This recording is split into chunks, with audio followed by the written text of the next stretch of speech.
কয়লা পাচারের কলকাতায় হওয়া নতুন মামলায় এবার গ্রেফতার চিন্ময় মণ্ডল ও কিরণ খা। তদন্তে অসহযোগিতা ও প্রশ্নের উত্তর না দেওয়ায় এই দুজনকে সোমবার গভীর রাতে গ্রেফতার করা হয়েছে বলে ইডি সূত্রে জানানো হয়েছে।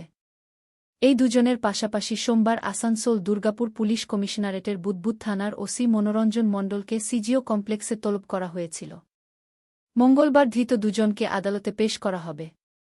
এদের বিরুদ্ধে প্রোটেকশন মানি নিয়ে কয়লা খনন ও পরে সেই কয়লা পাচার করার অভিযোগ রয়েছে।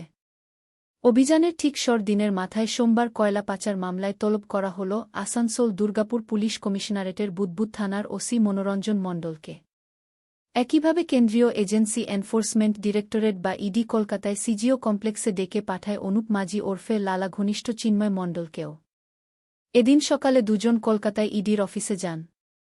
প্রসঙ্গত, গত 3 ফেব্রুয়ারি মঙ্গলবার সাতসকালেই বাংলার একাধিক জায়গায় অভিযানে চালায় ইডি। কয়লা পাচার মামলায় দুর্গাপুর, আসানসোল, বর্ধমান, দিল্লিসহ 9টি জায়গায় তল্লাশি অভিযান চালানো হয়েছিল। সূত্রের খবর, কয়লা পাচারের কালো টাকা হাওয়ালার মাধ্যমে কোনোপথে কার কার কাছে গেছে তার খোঁজেই এই অভিযান ইডির। এছাড়াও কয়লা পাচারে প্রোটেকশন মানি কারা নিত, কার মাধ্যমে তা হতো সেই বিষয়ের খোঁজেও সক্রিয় হয়েছে ইডি।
হচ্ছে তো 10 জন করছি ছবি পেয়ে যাবে।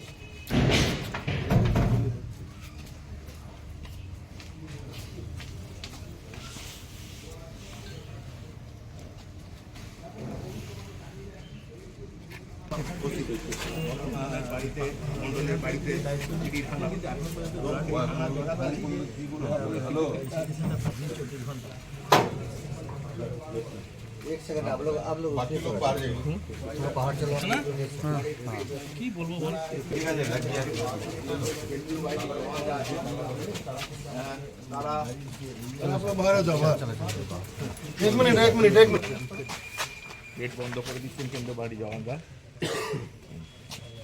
ভিতরে সিটি সেন্টার যে ফাঁড়ি সেই ফাঁড়ির আধিকারিকরা আছেন, তারা ইডি যারা এখানে তল্লাশি অভিযান চালাচ্ছেন তাদের সঙ্গে কথা বলছে।